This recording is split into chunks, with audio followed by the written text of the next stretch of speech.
Welcome to a new edition of 2-Year-Olds in Training for the Harness Edge. I'm Harold Howe, and I'm at the stable of Paula Wellwood and Mike Keeling at Shamrock Training Centre near Cambridge, home of Marion Marauder, Hambletonian champion, Triple Crown winner, now O'Brien Award winner for Horse of the Year. Like, what was that about?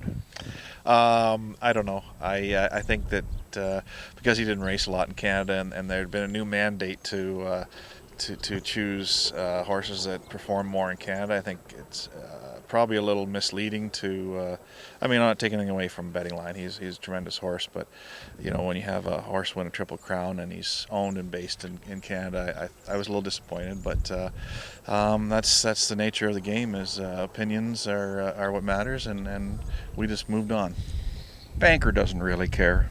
No, that's the thing, and he's got a big following, and we're just so proud of him. So it's it was disappointment for about 30 seconds, and then we moved on. So here we are mid-May. He's back from Pinehurst, where he wintered, and I know you've been over to Mohawk a couple times, schooling and whatnot. So where are we in the big scheme of things? He's close. He's not a great trainer, as I've told you over the years, and getting him fit, and he's getting close to being fit, and then he wants to compete, and he's letting me know that. So we're going to take him in again this week to Mohawk and look for a sub 2-minute trip, and then Roger Mayott's going to train him for me this time, and he'll let me know if he thinks he's ready to go behind the gate, and we'll see. It'll be 2 weeks, maybe 3 weeks till we qualify. Good stuff. Meanwhile, the next bunch of champions is we're going to look at here. Let's start off with Southwind Chrome. This is a Chapter 7 from Southwind Farm, $60,000 out of Lexington. The dam, a lot of people remember, Counterpoint made almost $250 for Wayne Henry in this second foal. Yeah, this is Paula's choice. She loved this colt, and that's Point of Honor's family, and we're really familiar with that family, and he's just a really nice colt. He just does whatever you ask, and he's one of those ones that everybody likes and no one knows why. Southwind Venom, the interesting fellow. He saw everything on the face of the planet this morning. $25,000 out of Lexington. A Muscle Hill from Southwind Farm. Not a lot of production here, but it is the Winky's Goal family. Yeah, he's people say you got a Muscle Hill for $25,000. He maybe didn't have the perfect confirmation, but there was something about this horse I just loved, and as soon as they brought him out of the stall, I told Paul, I said, I want to buy this colt.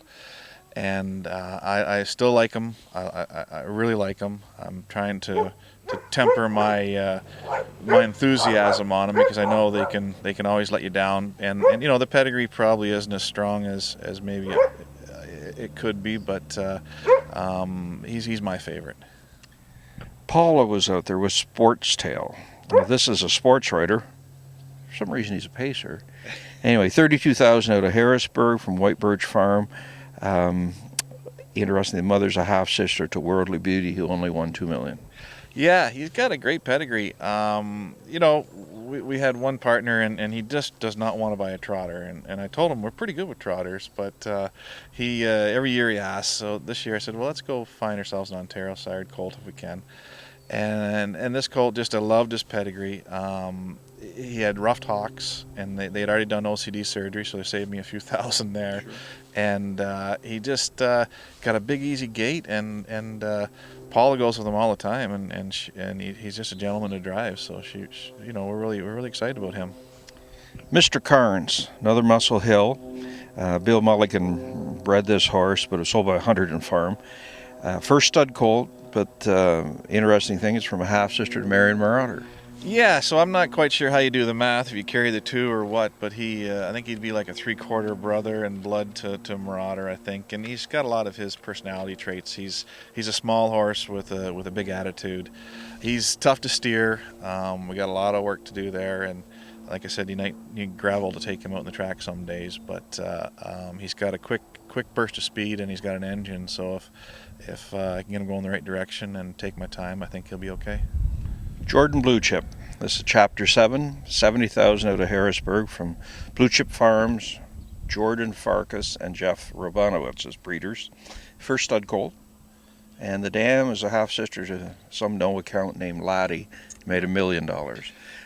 No shock you went and at least looked at this girl. Well, we trained her mother. And her mother was she was a chocolatier filly that had 4 crooked legs, but she raced and she had a real desire. So we sold her, and of course we went back and bought her first foal. So it'll be interesting to see how it works out. She's a filly I really like. She's got some splints that are bothering her, and I had to back up with her, and I likely won't see her till September. But she's got a quick burst of speed and just a beautiful horse to be around.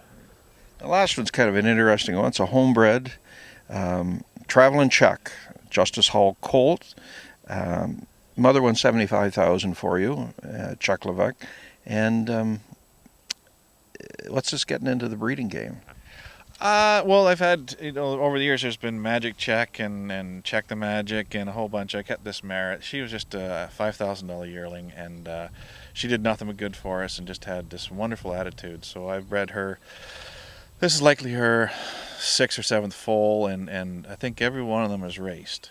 And they've been, Strike the Check was a $100,000 winner. I've just had a soft spot in my heart for her. So I took her to New York for a season when things kind of went downhill here, and then I thought, no, I'll bring her back to Ontario. She actually lives in North Carolina. So I bred her Justice Hall. I've seen, I'm very impressed with what I see on the track with Justice Halls. And you know what? He's probably her last foal. I planned on retiring her. And hopefully he works out. He's got long legs and a big gait, and he was gelded about 4 weeks ago, so he's just starting to get back into the swing of things. And total number of 2-year-olds this year? I bought 7. Well, have 7, I guess. I bought 6, and he's homebred.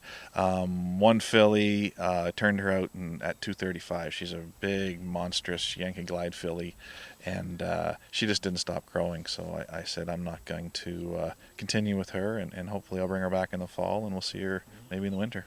Well, good stuff. You got a nice group, and welcome back, and maybe we'll give you some summer weather here someday. Yeah. I'm not wearing my toque today. I think it's the first time since we got home. But the sun's shining and everything's going well. Mike, thanks very much. Good. Thanks, Harold. Harold Howe with Mike Keeling, 2-year-olds in training.